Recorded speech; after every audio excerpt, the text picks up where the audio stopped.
वार्ता न्यूज में आपका स्वागत है। आज के मुख्य समाचार। मनरेगा की तर्ज पर हिमाचल के शहरी क्षेत्रों में चलेगी मुख्यमंत्री रोजगार गारंटी योजना। हिमाचल कैबिनेट ने लिया फैसला। लॉकडाउन के बीच एम्स बिलासपुर में एकत्रित हुए हजारों मजदूर। हिमाचल निर्माता डॉक्टर वाईएस परमार को भूला प्रशासन व राजनेता। Doctor YS Parmar medical college Nahan में 1.25 करोड़ की लागत से बनेगी कोरोना टेस्टिंग लैब। शीघ्र कोरोना मुक्त होगा हिमाचल, बोले डीजीपी एसआर मरड़ी। चंडीगढ़ में फंसे हिमाचलियों के लिए राहत भरी खबर, कल से चलेगी बसें। एक सप्ताह बाद भी हिमाचल में नहीं आया कोरोना का कोई नया मामला।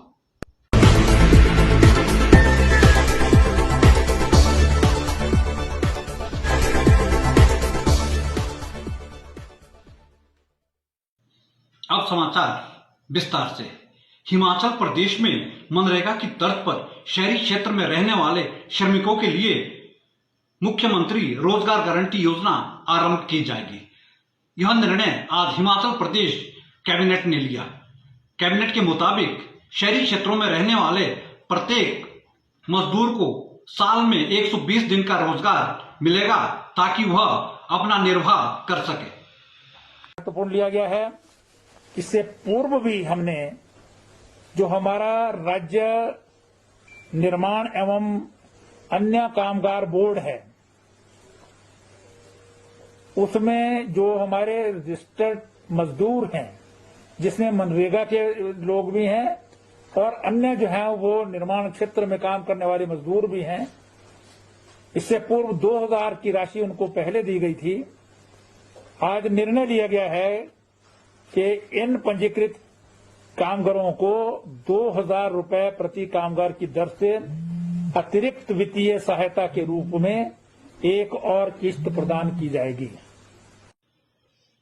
लॉकडाउन के बीच जहां देश भर में सोशल डिस्टेंसिंग की ओर विशेष ध्यान दिया जा रहा है, वहीं जिला बिलासपुर के एम्स में उस वक्त स्थिति विकराल हो गई जब एम्स परिसर में हजारों मजदूर एकत्रित हो गए।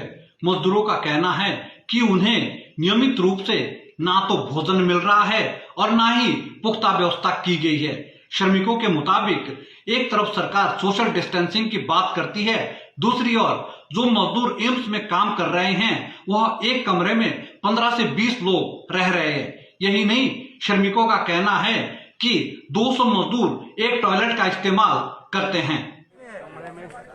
एक कमरे में कितने लोग होते हैं? एक कमरे में 12 लोग है, 10 लोग है, ऐसे लोग रहता है।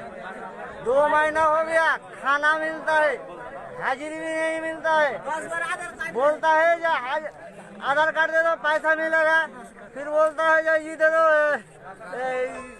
आपका अकाउंट नंबर दे दो पैसा मिलेगा। कहाँ पैसा? पैसा इधर क्या किधर मिलेगा पैसा? हम लोग का घर जा रहा है, हम लोग घर जाएगा, जो बैठा नहीं जाएगा। अगर आपको सैलरी मिलती है तब भी आप घर जाएंगे? खाना मिलता है, कुछ नहीं मिलता है हम लोग को। खाना मिलता है, फिर पैसा काटता है हमको। हम लोग को खाना मिलता है, पैसा हमारा पॉकेट से लगता है, तब भी खाना मिलता है। कौन पैसा देता है? आपने अपनी समस्या बताई नहीं इनको, बोला नहीं इनको? वो किसको बोलेगा? बोलता है काम करो खाना मिलेगा, काम नहीं करेगा तो कुछ भी नहीं मिलेगा, ऐसे बात बोलता है। तो ये सुना आपने कि कोरोना वायरस को लेकर जिला सिरमौर पुलिस ने सुरक्षा व्यवस्था पूरी तरह चाक चौबंद की गई है।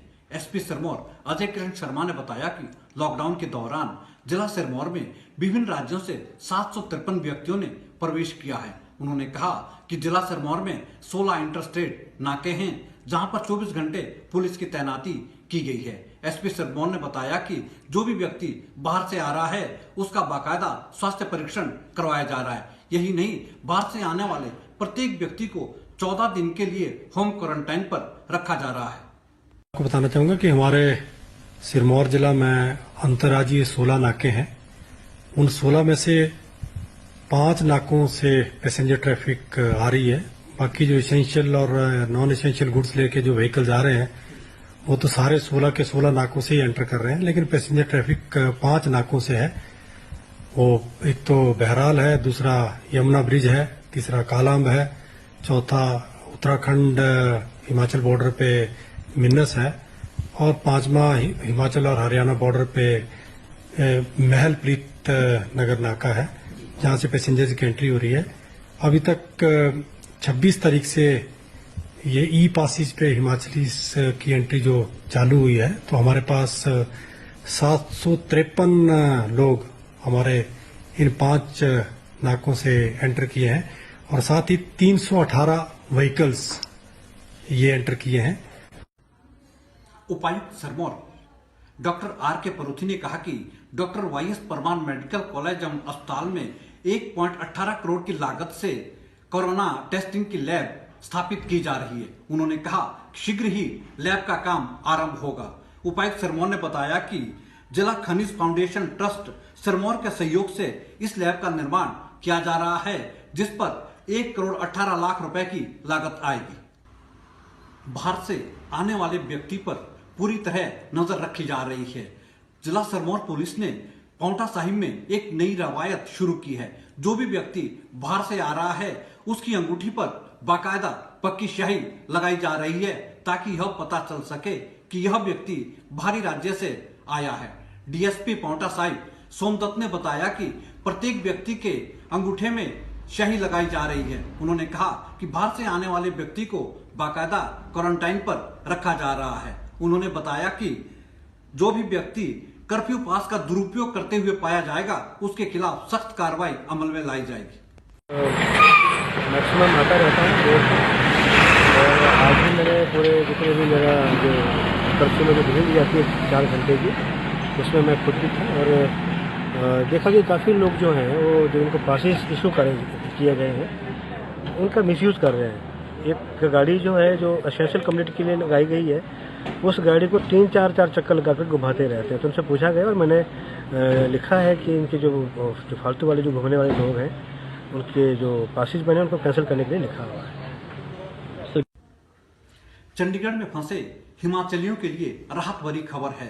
कल 3 मई से चंडीगढ़ में फंसे हिमाचलियों को अपने प्रदेश लाने की कवायद शुरू की जा रही है। चंडीगढ़ से इन लोगों को 3 मई को हिमाचल भवन से एचआरटीसी की बस सेवा आरंभ की जा रही है।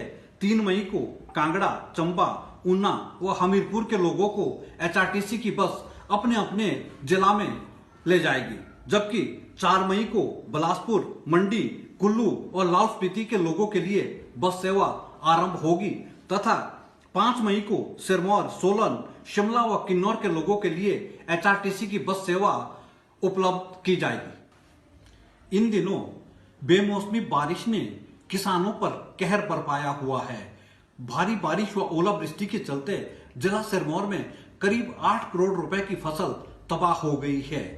उप निदेशक कृषि विभाग डॉक्टर राकेश कौशिक ने बताया कि जिला सिरमौर में प्राकृतिक आपदा से करीब 8 करोड़ रुपए की फसल का नुकसान हुआ है। उन्होंने कहा कि कृषि विभाग द्वारा प्रत्येक ब्लॉक से डाटा एकत्रित कर प्रदेश सरकार को भेजा गया है। डिप्टी डायरेक्टर ने बताया कि किसानों को जो नुकसान हुआ है उसकी भरपाई के लिए प्रधानमंत्री फसल बीमा योजना के तहत संबंधित कंपनियों को भी निर्देश दिए गए हैं कि किसानों के नुकसान की भरपाई की जाए। इसकी वजह से जिला सिरमौर के सभी ब्लॉकों में नुकसान हुआ है, जिसकी जो आकलन 7 करोड़ 84 लाख रुपए का हमें फील्ड के अधिकारियों से प्राप्त हुआ है। इस आकलन का हमने सरकार को और प्रशासन को सूचना दे दी है और जो भी इसकी नुकसान हुआ है उसके बारे में हमने अपने जो उच्च अधिकारी हैं उनको सूचित कर दिया है। जहां पूरे प्रदेश में कोई भी सरकारी कार्यक्रम का आयोजन होता है तो वहां हिमाचल निर्माता डॉक्टर वाई एस परमार को याद किया जाता है, लेकिन विडंबना देखिए कि लॉकडाउन के बीच राजनेता और प्रशासनिक अधिकारी हिमाचल निर्माता डॉक्टर यशवंत सिंह परमार को ही भूल गए। आज जिला मुख्यालय नाहन स्थित यशवंत चौक में डॉक्टर वाई एस परमार की प्रतिमा पर कोई भी राजनेता अथवा प्रशासनिक अधिकारी पुष्पांजलि अर्पित करने नहीं पहुंचा है, जबकि इससे पहले डॉक्टर यशवंत सिंह परमार की प्रतिमा पर पुण्यतिथि व जयंती पर बाकायदा माल्यार्पण किया जा सकता था। बताते हैं कि इन दिनों राजनेता व प्रशासनिक अधिकारी वाहवाही लूटने के लिए मास्क बांटने तथा राशन का वितरण करने के लिए तो एकत्रित होते हैं, लेकिन हिमाचल निर्माता को श्रद्धांजलि अर्पित करने के लिए राजनेताओं के पास समय नहीं है। गुरु की नगरी पांवटा साहिब में उस वक्त हंगामा हो गया जब पुलिस द्वारा समय से पहले सब्जी की रेहड़ी लगाने वाले को रोका। जानकारी के मुताबिक पांवटा साहिब में सुबह करीब 9:15 बजे एक व्यापारी द्वारा सब्जी की रेहड़ी लगाई गई। जब पुलिस वालों ने उसे रोका तो व्यापार मंडल के सभी लोग एकत्रित होकर डीएसपी कार्यालय के समक्ष धरने पर बैठ गए। भले ही बाद में मामले को सुलझा लिया गया है। व्यापार मंडल के अध्यक्ष अनिंदर सिंह नोटी ने बताया कि प्रशासन की कार्रवाई से वह संतुष्ट है। उन्होंने कहा कि यदि प्रशासन द्वारा सख्त कार्रवाई अपने वायदे के अनुसार नहीं की गई तो आने वाले समय में व्यापार मंडल मजबूरन संघर्ष करने को विवश होगा। बात कही गाड़ी से उतर के तो संभाल। क्या बोला, क्या बात हुई थी?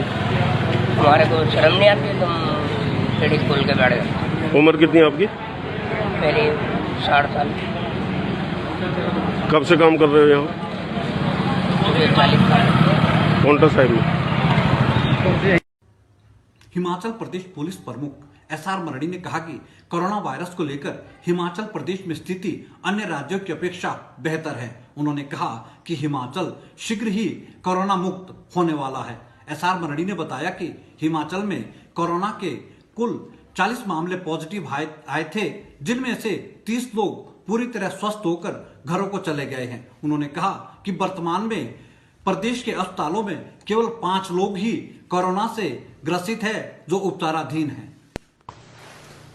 आज हिमाचल प्रदेश में कोरोना वायरस के सिर्फ 5 पेशेंट्स अस्पताल में उपचाराधीन हैं और अभी तक 30 पेशेंट्स डिस्चार्ज हो चुके हैं। उम्मीद है कि इनमें से भी 3 पेशेंट्स 2-3 दिन में डिस्चार्ज हो जाएंगे। कोरोना वायरस को लेकर हिमाचल से अच्छी खबर है। एक सप्ताह बाद भी हिमाचल में कोरोना का कोई नया मामला सामने नहीं आया है। अतिरिक्त सचिव स्वास्थ्य आरडी धीमान ने बताया कि हिमाचल में आज 370 लोगों के सैंपल लिए गए थे, जिसमें से 144 के सैंपल नेगेटिव आए हैं। उन्होंने कहा कि 226 लोगों के सैंपल की रिपोर्ट आना अभी बाकी है। आरडी धीमान ने बताया कि हिमाचल में कोरोना के अब तक कुल 40 मामले सामने आए थे, जिसमें से 30 लोग पूरी तरह स्वस्थ हो गए। उन्होंने कहा कि वर्तमान में प्रदेश के अस्पतालों में केवल 5 लोग ही कोरोना से संक्रमित है। यंग वार्ता से जुड़ने के लिए आप सभी का धन्यवाद।